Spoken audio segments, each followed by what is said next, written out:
Aleluia. Amém ou não? Amém. E é verdade, o pessoal vem com muita alegria, ofertar, dizimar. Louvado seja o Senhor. Querido, que bom que você está aqui. Que bom que nós estamos aqui adorando a Deus, louvando a Deus, engrandecendo o nome dEle, em nome de Jesus. Amém ou não? Amém. Glória a Deus. Dá um sorriso pro seu irmão, fala para ele assim, ó. Você está preparado para hoje, não? Aleluia. Ah, querido, Deus pegou tanto esses dias aí. Eu falei, o Senhor está me pegando agora, o Senhor vai pegar isso também lá, ó. Não é possível, né? Alguns aí, talvez os anjos falem assim, ó, não vai não, que o negócio vai estar feio do seu lado lá. Então fique em casa, mas que bom que você veio, que bom que nós estamos aqui para adorar o Senhor, para exaltar o Senhor, amém ou não? Amém. Em nome de Jesus. Querido, vamos orar ao Senhor nessa noite? Queria que você fechasse seus olhos, Pai. Nós te adoramos neste lugar. Pai, o Senhor é santo, o Senhor é digno. Obrigado por tua presença. Ah, Senhor, como o Senhor é bom. Obrigado pelo seu amor para conosco, a sua bondade, a sua misericórdia. Obrigado, Senhor, porque não há outro como o Senhor. O Senhor é tudo para nós. Seja bem-vindo aqui, Senhor. Ah, Deus, a tua presença é que nos cura, é que nos liberta, é que nos transforma, é que traz vida para nós. Nós te adoramos por tudo, em nome do Senhor Jesus Cristo. Amém. Amém? Abra sua Bíblia comigo lá em 1 Reis, capítulo 18. Primeiro livro dos Reis, capítulo 18. O tema dessa noite é guardiões do altar. Fala comigo assim, ó. Eu sou um guardião do altar do Senhor. Fala comigo assim bem forte, ó. Eu sou um guardião do altar do Senhor. Amém. Você está com medo de falar isso? Não? Querido, guardião quer dizer protetor, guarda, defensor, aquele que preserva a família, aquele que está de linha de frente, amém ou não? Aquele que guarda as tradições da família, é o defensor, é o vigilante, esse é o guardião. E na Bíblia vai trazer para nós muitos guardiões. Homens de Deus, homens que se reposicionaram em um período da tua vida e viveram milagres, viveram assim coisas extraordinárias. Ah, Deus é bom demais, querido. Deus, Ele quer levantar homens nessa noite, quer despertar a gente, na verdade, para que a gente possa proteger o nosso lar e construir um legado, ou a gente ser influência na vida de outros lares e construir um legado, amém ou não? Olha, nós vivemos dias onde que os homens estão presentes até fisicamente, mas espiritualmente muitas das vezes está longe. E aí, às vezes, a gente não entende por que isso acontece, mas a palavra de Deus, ela vai ensinar para nós nessa noite. A crise, essa crise, né, do homem, ela não está só lá fora, né, no trabalho, na sociedade, não. Essa crise está no altar. Muitas vezes dentro de casa. Na verdade, é dentro de casa que, na verdade, acontece. Olha comigo lá então, 1 Reis, capítulo 18, versículo de número 30. Olha aí, está falando do profeta Elias. O profeta Elias, ele vai confrontar Acabe, porque Acabe é um banana, né? Ele é dominado por Jezabel, e ali ele vai confrontar o rei e falar: olha, vocês estão em idolatria, se afastaram de Deus, não existe mais adoração a Deus, e porque vocês estão longe, não vai chover segundo a minha ordem. E ó, saiu correndo ali. E a Bíblia vai dizer então que por 3 anos ali não choveu. Então, quando não chove, as enfermidades vêm, não tem como colher, porque Israel trabalhava na agricultura, então plantava, mas não vinha chuva nem para plantar e nem para colher. Olha só que coisa, né? E aí Israel começou a viver tempos difíceis, até que Elias volta e agora ele quer fazer um desafio. Ele chama os profetas, ele chama a Israel e fala: nós vamos encontrar no monte. Lá vocês vão reconhecer, vão conhecer, vão lembrar de quem é o Deus de Israel. E aí o que acontece ali? Há 2 altares, né? Elias faz o altar e ele manda colocar pedra, faz uma vala em volta do altar, manda jogar água, lembrando que está 3 anos sem chover, então vem a oferta, né, da água. O que mais que acontece ali? Ele manda colocar os gravetos e manda molhar. Enquanto isso, obrigado, Sérgio. Enquanto isso, os profetas de Baal estão lá fazendo também o altar, e eles estão desde de manhã até o meio-dia, se cortando, gritando, fazendo um monte de coisa, e nada acontece, nada.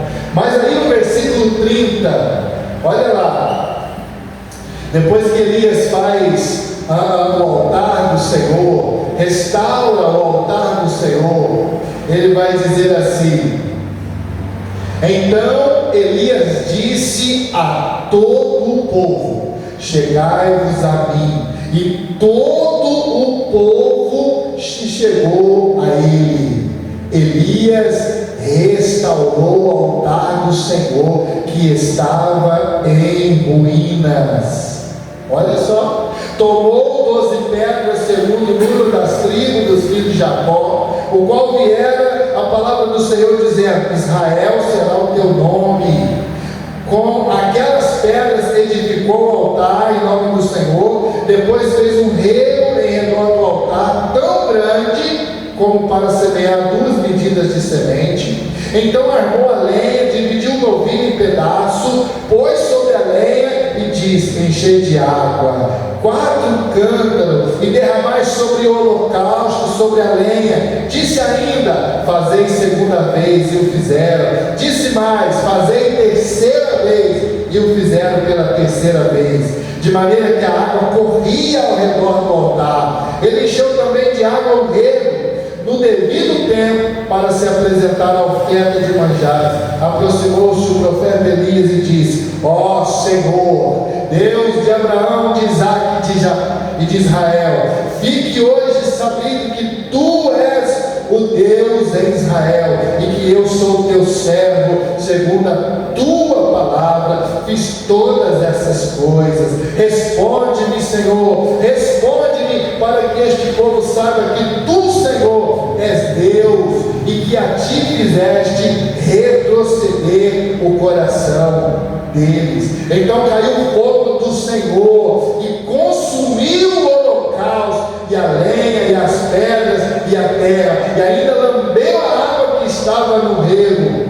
O que vendo, todo o povo caiu de rosto em terra e disse: o Senhor é Deus, o Senhor é Deus. Então disse Elias: lançai mão dos profetas de Baal, e que nenhum deles escape. Lançaram mão deles. Elias o fez descer ao ribeiro de Quizon, e ali os matou.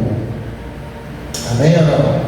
Amém ou não? Elias, ele representa um guardião, ele é um protetor, aquele que olha para o seu povo, aquele que olha para a nação, aquele que olha para o erro do seu povo, olha para o seu povo e vê o seu povo indo para o buraco, e cada dia sofrendo, a cada dia desperdiçando a tua vida. Elias, ele traz ali sobre aquele povo algo muito forte. Ele vai declarar sobre aquele povo: olha, vocês querem viver na idolatria, querem viver no pecado, então não vai chover. Pode adorar os deuses de vocês, pode fazer o que vocês quiserem, mas não vai chover. Não, o que Elias está falando? Só por 3 anos não vai ter vida em Israel, não vai ter alegria, não, a oração não será ouvida. Olha só que coisa forte. Então Elias, como um guardião do Senhor, vai lá e restaura o altar. Diante da multidão, ele faz o altar, ele manda trazer água, algo escasso naquele tempo, e ele manda lavar mesmo, ele manda molhar, como uma lenha vai pegar fogo. E a Bíblia vai dizer que depois que ele restaura o altar, o fogo do Senhor cai. E aí ele clama: Senhor, Senhor, o Senhor é o meu pastor, é o Deus da minha vida, o Senhor é o verdadeiro Deus, mas hoje mostra para Israel que eu sou teu servo, mostra para Israel que o Senhor é Deus. E aí o fogo vem e cai, e o fogo vem e consome tudo, até a água que estava naquele lugar foi consumida pelo fogo. Amém ou não? Então o altar do Senhor, ele vai falar sobre relacionamento com Deus. Quando Elias está restaurando aquele altar em Israel, ele na verdade está restaurando o altar nos corações das pessoas. Ele está trazendo de volta o verdadeiro Deus ao qual eles foram chamados. Israel já estava na idolatria, porque Jezabel ali mandava, desmandava, fazia o que quiser, e o povo não estava se afastando de Deus, o povo não conhecia mais a Deus, até que Deus deveria vir daquela forma, respondendo com fogo. O altar, ele vai representar a palavra, a oração. O altar foi restaurado naquele dia, não só naquele monte, não só em um ato, o fogo cai e consome ali o sacrifício, não. O altar também foi restaurado no coração das pessoas.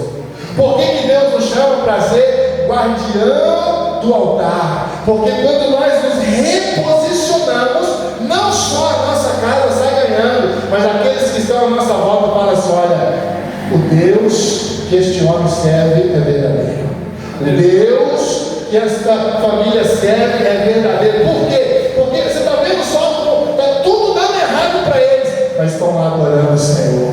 Eles estão cansados, eles estão fatigados, estão passando por momentos difíceis, mas eles estão lá adorando o Senhor. O altar representa o que Elias restaurou ali? A intimidade. O que mais que Elias restaurou ali? Quando o povo desceu do altar, desceu do monte, talvez pessoas dizem: rapaz, a gente precisa cultuar o Senhor em casa. Vocês viram o que Deus fez lá? Não, não é um Deus estranho, é o nosso Deus. Como que a gente está longe dele? Como que a gente conseguiu ficar longe, ser enganado? Quantos homens estão sendo enganados aí hoje? Querido, o problema de muitos homens é querer fogo sem altar. O povo queria resolver o problema de Israel. A cara estava louco, procura Elias, acha Elias, vê aonde que ele está. Esse é o contexto. Acha esse homem porque não chove, o negócio está apertando, a pessoa morrendo, enfermidade. De repente vem Elias e restaura o altar.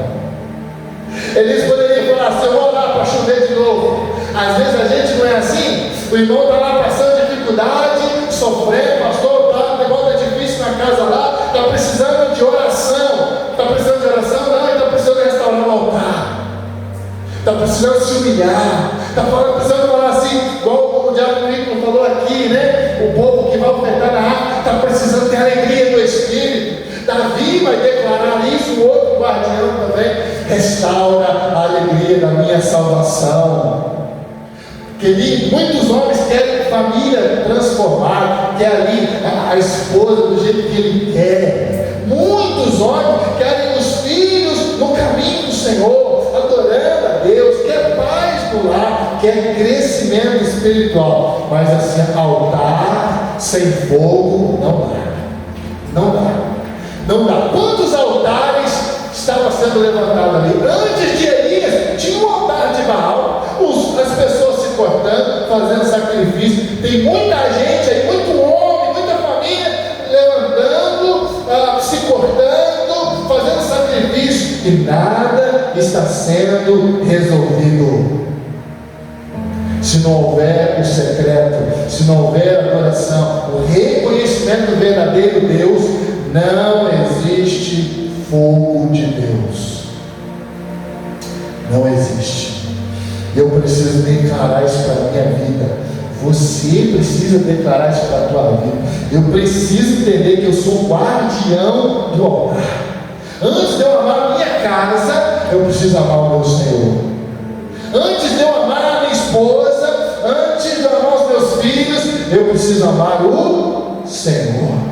Assim, querido, como este prédio aqui não fica de pé sem uma base, assim a nossa vida não fica de pé sem um altar. Então, a oração, o jejum, essa consagração para nós é o altar. Fala comigo assim, ó, antes de Deus mudar a minha casa, Ele quer mudar, Ele quer restaurar o meu altar. Amém? Você consegue imaginar esse cenário em Israel? O povo sofrendo, o povo chorando, o povo com raiva de Elias, até quem estava ali mesmo, mas por que esse homem doido fez isso? Lançou uma palavra, aí imagina as conversas ali, mas espera aí, Jezabel não tem lá 800 profetas lá, por que não faz a dança da chuva e vem a chuva? Você sabe que às vezes, muitas vezes na nossa vida é assim, a gente quer resolver os problemas dessa forma. Fazendo dancinha da chuva, fazendo sacrifício, fazendo eu dou isso para ter aquilo. Não. Eu preciso restaurar o altar. Eu preciso levantar o altar na minha casa. Deus está levantando a gente nessa noite para a gente se reposicionar. Às vezes a gente faz culto em um monte de lugar. A gente precisa fazer culto no nosso lar.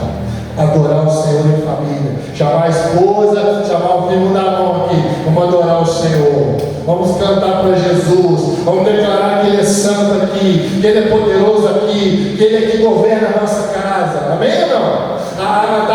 Tá difícil, não leva para o médico. Não, peraí. Vamos chamar o médico dos médicos primeiro. E aí você ora, e aí você impõe as mãos, e aí você declara vida. Querido, Deus está desejoso de levantar homens que vão restaurar o altar do Senhor. A pergunta para o meu e para o seu coração é: você está disposto a isso? Você está disposto que Deus levante você na sua casa, na sua família, no seu trabalho? Eu preciso entender isso. Às vezes a gente acha que nós somos chamados para simplesmente estar lá como homem, né? Como macho alfa, como às vezes o Daniel brinca comigo. Não, nós somos chamados para restaurar o altar. O que acontece ali, depois daquilo ali? Israel volta a ter esperança, volta a se alegrar. O trabalhador volta a olhar para a terra dele com outros olhos. Poxa vida, que terra maravilhosa. Por quê? Porque Deus mandou a chuva. A família agora volta a sorrir e fala: poxa, nós não vamos passar mais por necessidade, porque o Senhor voltou para nós. Agora, o que pode impedir um homem ser um guardião do altar? Querido, quando o Senhor falou isso comigo, eu fiquei pensando: meu Deus, quanta coisa eu preciso mudar. Olha comigo lá em 1 Coríntios, capítulo de número 13. Se você não tiver com a Bíblia aí, 1 Coríntios 13. Olha o que está escrito lá, versículo de número 11. O que pode impedir um homem de ser um guardião do altar? O apóstolo Paulo fala assim: quando eu era menino, falava como menino, sentia como menino e pensava como menino. Quando cheguei a ser homem, desisti das coisas próprias de menino. Meu Deus, o que pode me impedir então de não ser um guardião do altar? Ser menino. E aí quando eu comecei a olhar para a minha vida, eu falei: meu Deus, quanta coisa de menino tenta voltar e eu nunca percebi isso. Paulo está falando: eu desisti das coisas de menino. Ele está falando assim: eu tomei uma decisão, eu não vou viver mais como menino. E aí você fala: como assim, pastor? Quando nós éramos meninos, nós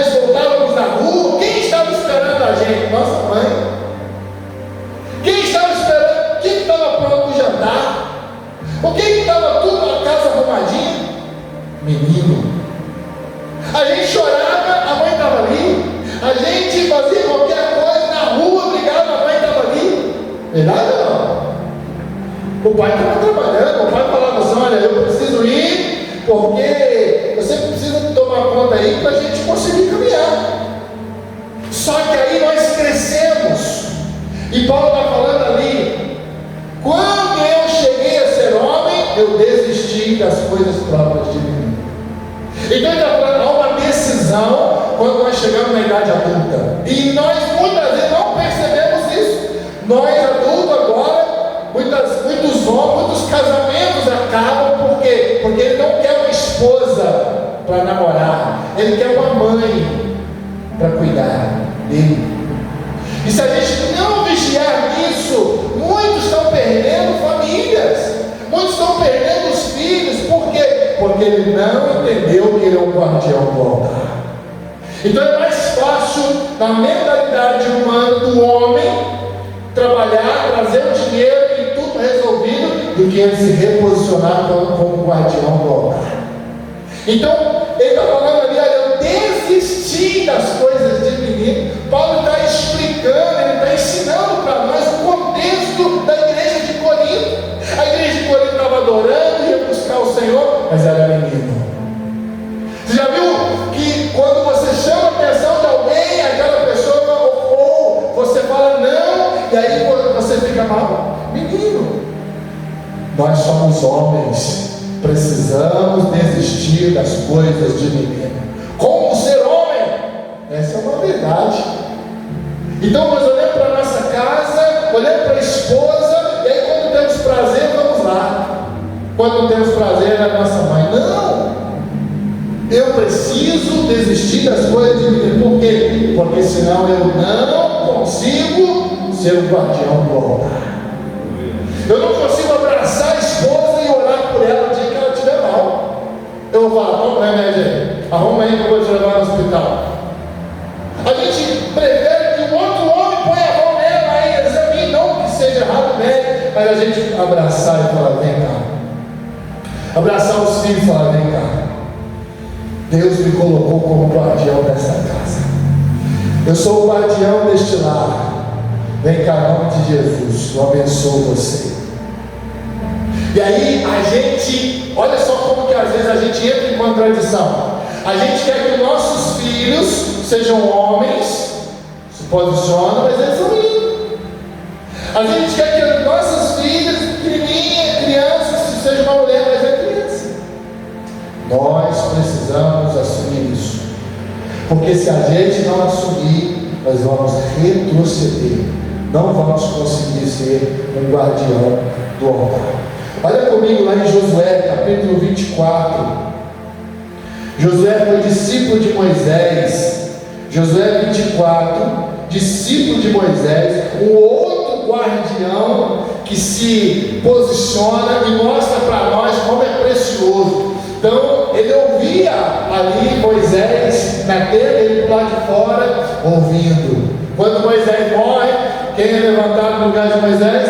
Josué. Josué é levado, agora ele é chamado para conduzir o povo para conquistar Canaã. Então ele precisava ser homem. Seja forte, seja corajoso, não temas. O Senhor fala: eu estou contigo. E Josué mostra para nós que ele era um guardião. Ele não terceirizou a sua responsabilidade espiritual. Olha lá, Josué 24, verso 14. Olha o que diz o verso 14.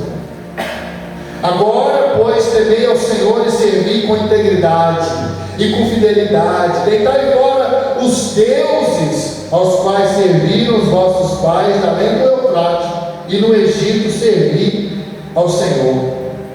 Porém, se vos parece mal servir ao Senhor, escolhei hoje a quem sirvais, se aos deuses a quem serviram os vossos pais que estavam além do Eufrate, ou aos deuses dos amorreus em cuja terra habitais.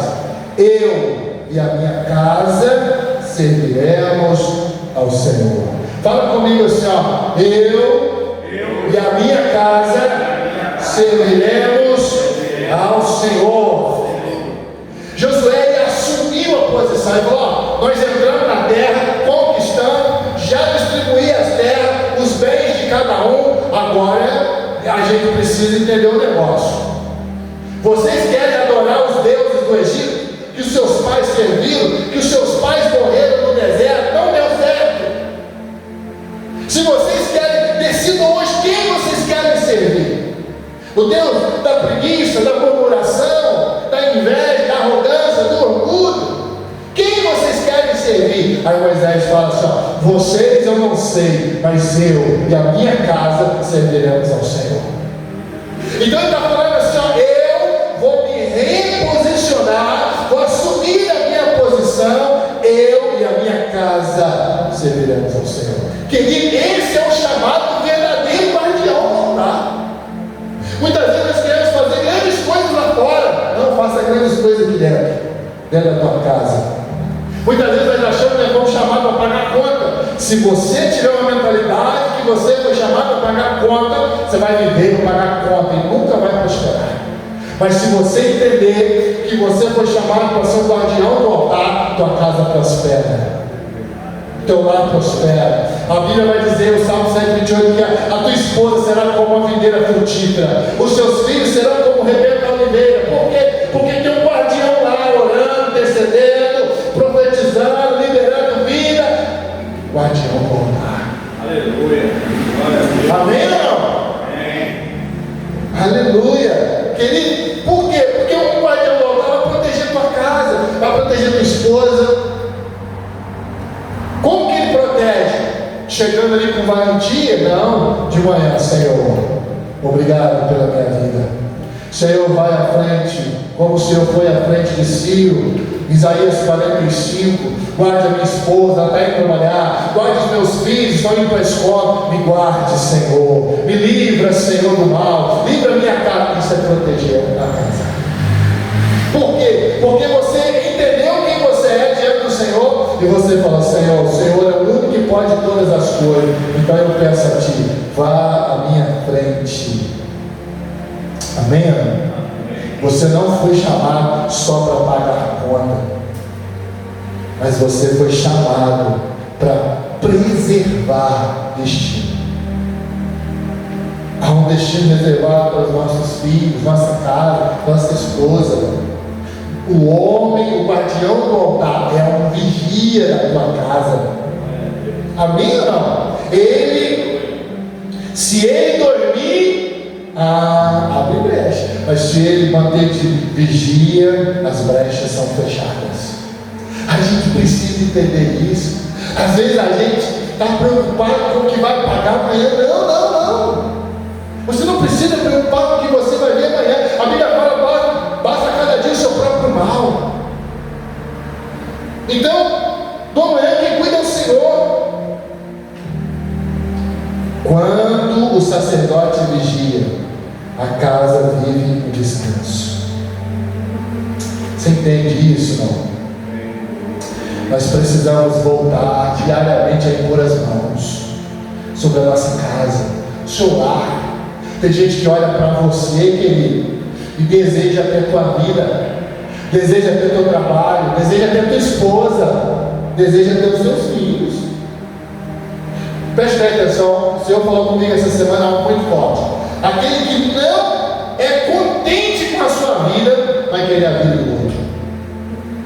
Aquele que não se contenta com o que é, com o que tem, vai ter inveja da vida do outro.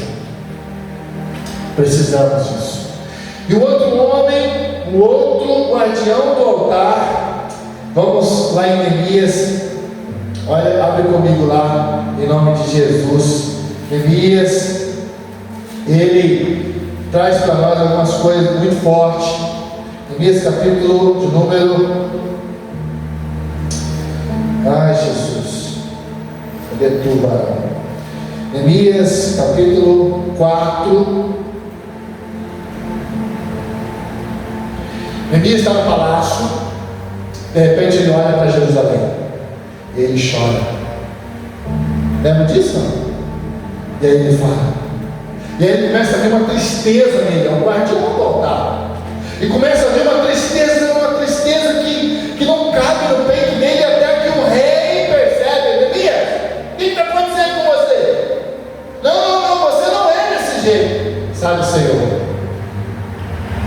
não é justo eu estar aqui no palácio servindo o rei e o meu povo lá perecendo. Eu preciso ir lá, eu preciso subir carne, eu preciso restaurar as muralhas da minha cidade. Ele já está lá, levantou o templo, mas as muralhas que estão derrubadas, eu preciso ir lá, eu preciso subir da autoridade para ir lá. O rei falou: vá, mas não demore muito. Ele olha para a cidade e vê uma cidade totalmente destruída. Ele chega naquele lugar, ele olha aquele lugar e começa a pensar: como fazer, o que fazer.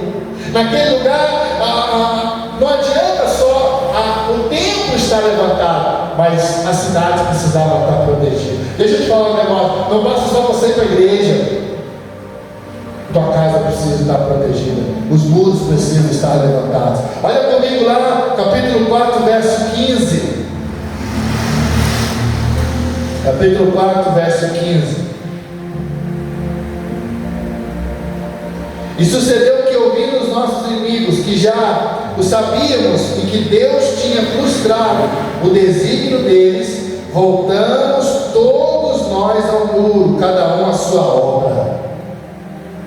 Havia inimigos que estavam resistindo à construção das muralhas. Aí você fala: pastor, eu não tenho nenhum inimigo que está me cercando e atrapalhando o viver o evangelho. Não, você que se engane. A preguiça não é um inimigo, o orgulho é um inimigo, não confessar é um inimigo, não deixar o pecado é um inimigo.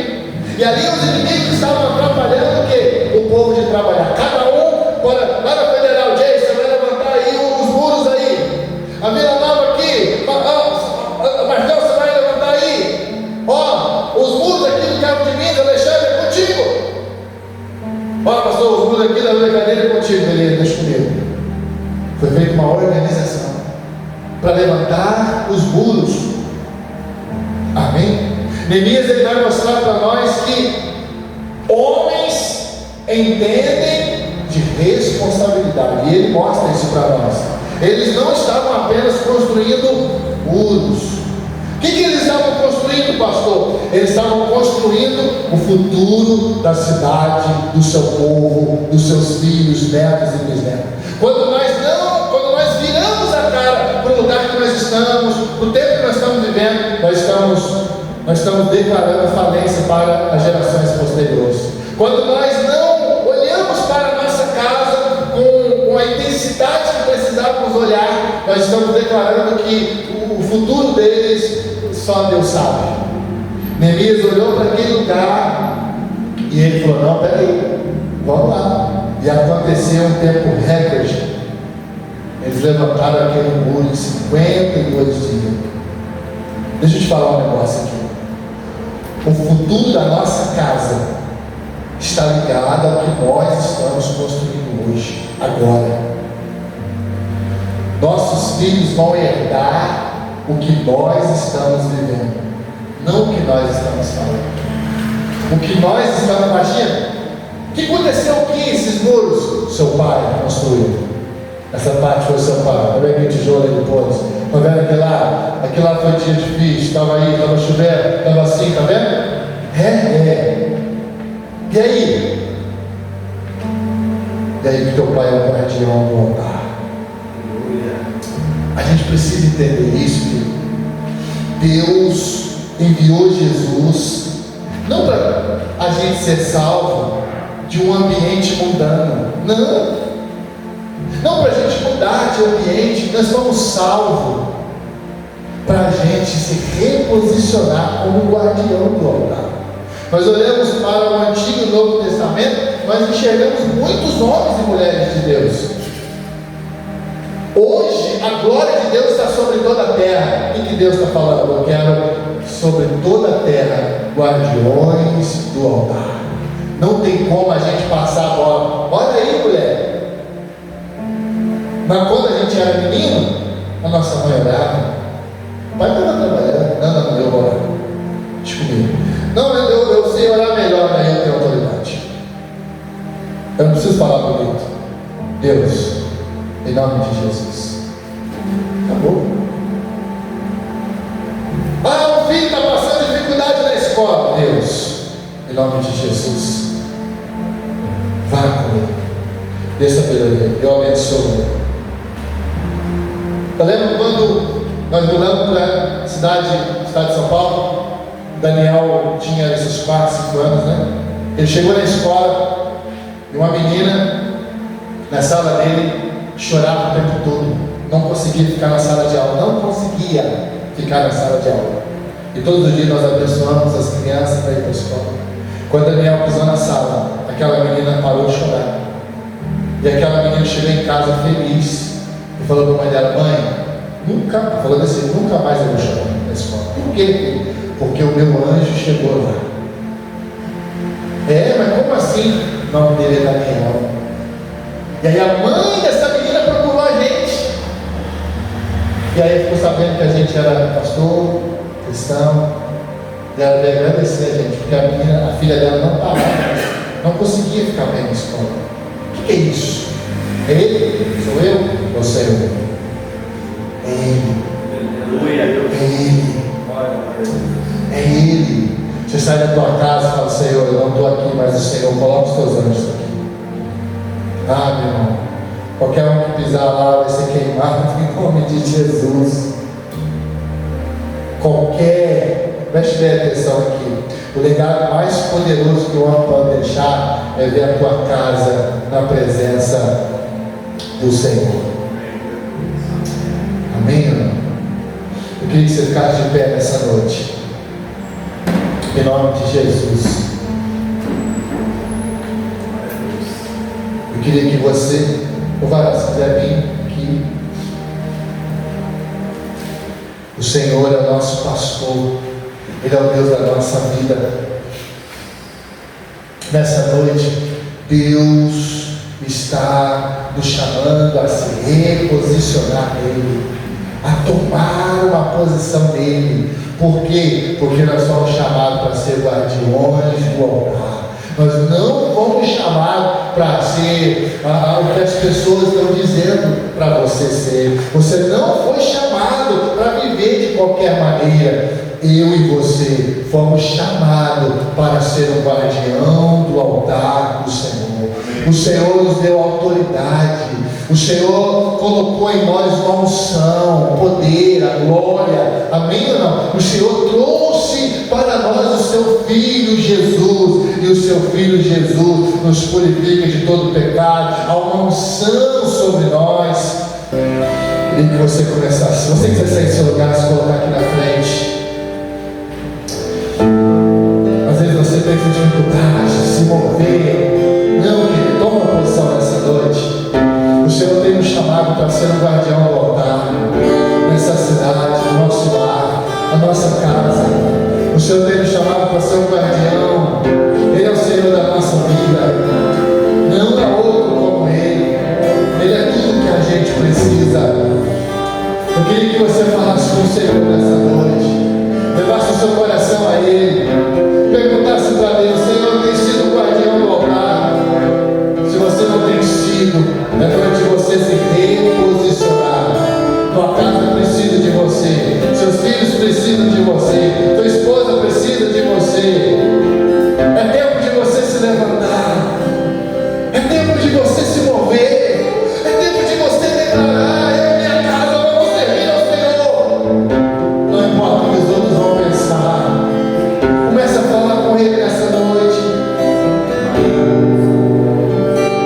Nós estamos aqui, nós seremos de ti. Venha ver, Santo de Israel. neste lugar, meu desejo é sentir teu poder,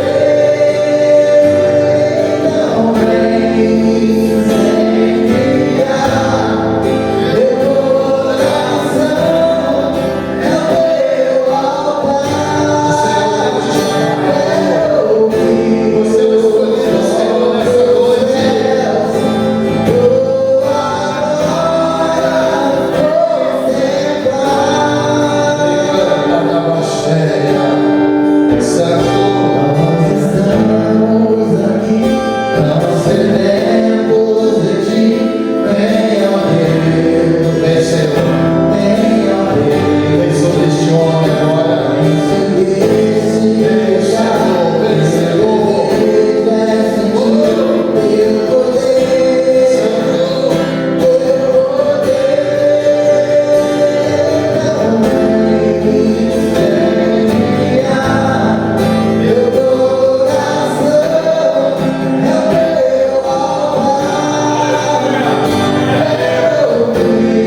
reposicionar. Não estou falando para a gente ser machista, não. É ser sacerdote. É amar a nossa esposa como Cristo amou a igreja e se entregou por ela. Não é ser machista, não. Mas é entender que Jesus nos levantou lá. Oh, querido, as igrejas têm muito mais mulher do que homem. Muito mais, as mulheres fazem muito mais do que o homem. Por que isso? Nós precisamos reposicionar. Nós precisamos reposicionar, restaurar o altar do Senhor, para que a vida volte a fluir em nome de Jesus. Amém, irmão? Fala comigo, se eu sou um guardião do altar. E eu não abro mão disso.